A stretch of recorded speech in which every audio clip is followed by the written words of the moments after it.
channel. Yes, it is me with a different hair color. I bet you guys are like, oh, this girl likes things. This girl likes things. Anywho, if you're new to the channel, my name is Mwaaaaaah. Okay, don't forget to like this video, subscribe and comment if you're a returning subscriber. Thank you. I see you guys are growing in numbers and I'm really happy about that. So yeah, on today's video I am going to be plugging you guys with some of the steps that you need to take if you want to get into the pharmacy assistant world. I've been thinking a lot about how I can help other girls and guys out there who, you know, are a bit confused as to what subjects they want to take, where they want to align their career on. So I'm going to be having a segment on my channel where I'm going to be having people coming in, maybe who are in that space that you want to be in career wise, or who are in varsity towards working towards pursuing what you are interested in. It's not going to be an every week type of thing, and it's not going to be the only thing that I'm going to focus on my channel, but it's definitely going to be a segment on my channel. So yeah, man, I really hope it helps people out there, because that is the goal. Okay, without further ado, let's get started on my plug on being a pharmacist assistant.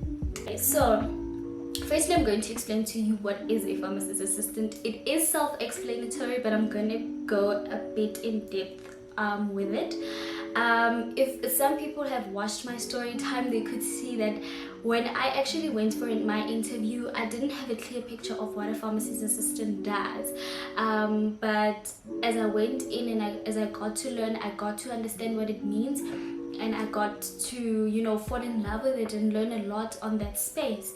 Okay, so in the pharmacy world, there's multiple sectors, right? So there is the community sector, which is your retail pharmacies, you know, your Clicks, your Diskins, your Cornerstone pharmacies, those kind of pharmacies. And then you get your institutional pharmacy, which is your hospital pharmacies most of the time, if not all the time. Okay, and then you're gonna then get into your distribution pharmacy, which is the wholesalers, you know, people who provide the community and the institutional pharmacies with the stock, right? And then you're gonna get your manufacturing pharmacies, self-explanatory, where they actually make the actual stock, right?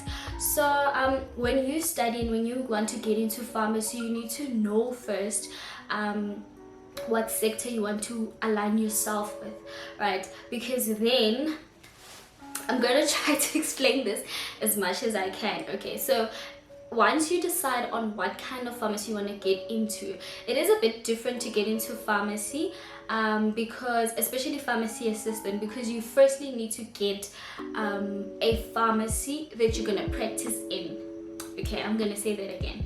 So for you to be a pharmacist assistant, you firstly need to decide which pharmacy you want to practice in. What this means is that as a pharmacy assistant, you can't just go to school and only study. You need to do your in-service training as well. So you need to work while you're studying. All right, so what happens then is that maybe you will get your forms from the academy.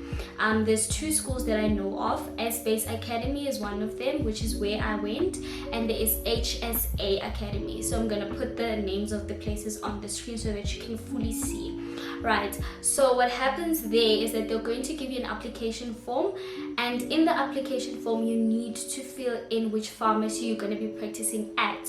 So you need to approach a pharmacy, maybe your Clicks or your Discount or your hospital pharmacy, and explain to them that you want to do this course, and you know, what are the requirements and all of that. So bear in mind, the requirements that you are going to see on the school website is not going to be always identical to what the pharmacy you're practicing in requires from you. So with me, for example, the way I got into pharmacy was a little bit easier because I got through CETA. CETA is like a government bursary type of organization where they release learnerships every year. I only know of Life Healthcare hospitals. I don't know if other hospitals have CETA as well, but in Life Healthcare Hospital they have CETA students every year that they recruit. So what happens is that they release it as a post, as an advertisement for a vacancy in the hospital. So they will say, okay, we're looking for a learner basic pharmacist assistant through CETA. These are the requirements, right? And then when you get into that, you're going to then they're going to then interview you like a work based type of setup, and then you will proceed from there, right? So most people like to ask me like, how did you do it, how do I get in and everything. It's very hard for me to explain because I got in the easy way. I literally just saw a post, applied for the post, everything was paid for, the books were paid for, everything was just done for me, right? But then I asked around people who actually got in the different way, who actually paid for themselves. So they will then tell me that you need to find a pharmacy, approach the pharmacy and say, I'm interested in doing this course, would you like to take me in? I will be working. Most pharmacies are more than welcoming for you to come in because you're not going to be paid, like you're gonna be paid close to nothing. So they always open to extra hands in the pharmacy. So you just approach them and let them know, I'm interested in doing my learner basic pharmacy assistant course. I went to the academy, this is the forms that I have. They require me to have a tutor and they require me to have a place where I practice. So your tutor will be a pharmacist, right? And that pharmacist will have to be registered as a tutor. So it will probably state on the forms as well that the person who's going to be tutoring you has to be a pharmacist and has to be registered to tutoring, right? So after that, then you are in, then maybe you got the pharmacy that you're going to be practicing on. Now, what is the work that is required of a pharmacist assistant, right? Pharmacist assistants do a lot, guys. You need to work. There's a lot of people that have approached me and be like, I want to do pharmacy. You guys are always sitting down, relaxing, guys. Zikobuya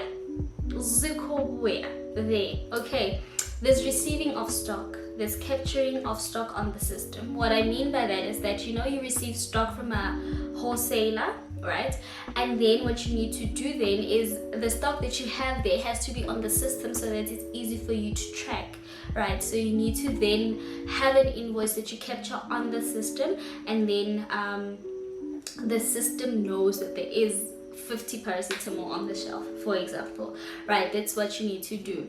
You need to you are able to dispense, right? What that means is you basically able to give out medication to the public, and then you work under direct supervision of a pharmacist. So then you need to be signed off by a pharmacist. So pretty much you're doing almost everything that a pharmacist does. You just need to get a sign off from a pharmacist, because then they are more in they went to varsity and have the degree and have the bachelor in pharmacy degree. So then they kind of like your senior, right? So that's pretty much what happens there, right? So, and another thing that differentiates us from being a pharmacist is that we are able to dispense only certain kinds of drugs. So I can dispense things like Nepomol and such and antibiotics. So there is schedules to medication, right? The schedules 0 to 6. So what does this mean? So the pharmacy council, I would say, has differentiated or separated the drugs based on their strength and their ingredients in what the public is most likely to be addicted to. So there's certain items that need to be monitored, right? So schedule 0 would be your Nepomol, your grandpa that you buy at the shop, your Disprin that you buy at the shop, and then you find your schedule 4s, which will be your antibiotics, which you need a script for. So your doctor needs to write it down for you, and then you're gonna get it from a pharmacy. And then you find things like schedule 5s. Those ones mess with the central nervous system. That's your sleeping tablets, your tranquilizers, your mood changing type of tablets that will be schedule 5, and then you find your severe painkillers, then you find your codeines and your Suvanors and stuff like that. So those are the kind of drugs that are not handled by pharmacists, by a pharmacist assistant. They are only handled by pharmacists. So this is kind of what differentiates us from a pharmacist. So yeah, there's a lot of work that go into being a pharmacist assistant. You need to be on par when it comes to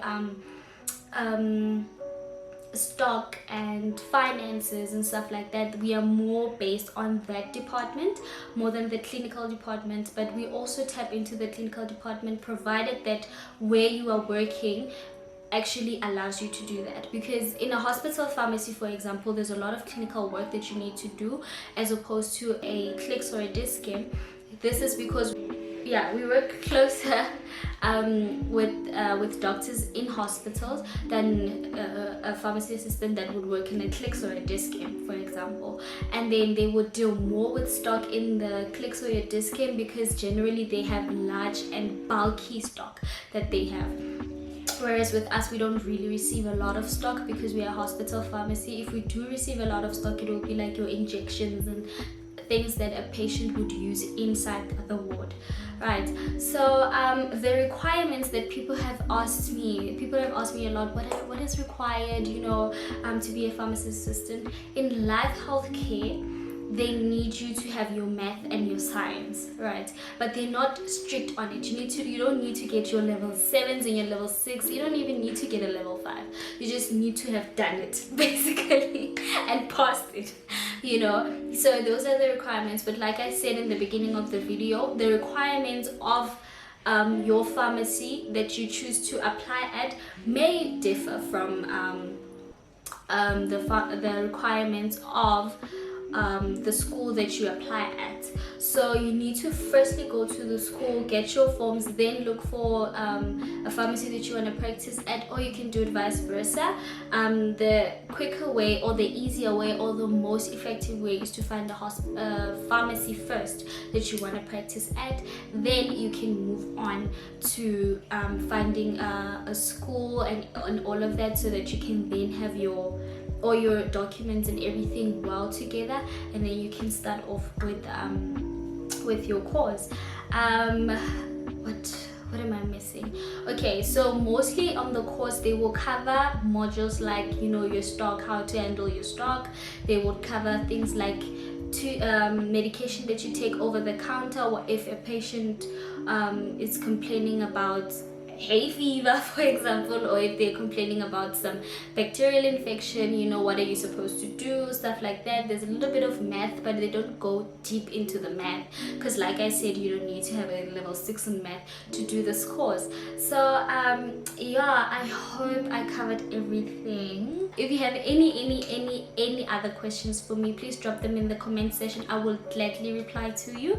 And if you would like to feature on my channel, if there's a career choice that you would want to discuss, that you feel like people are maybe misinterpreting it or are not understanding it well, you're more than welcome to come to my channel and educate the girls and the guys. Okay, so yeah, that's my 2 cents, man. I really tried to summarize it and sort of make it more understanding for you guys. If you have any questions, like I said, you can drop it on the comment section and I will gladly reply. So yeah, that is all for me today. Till next time, I'll see you guys on my next video. Bye bye.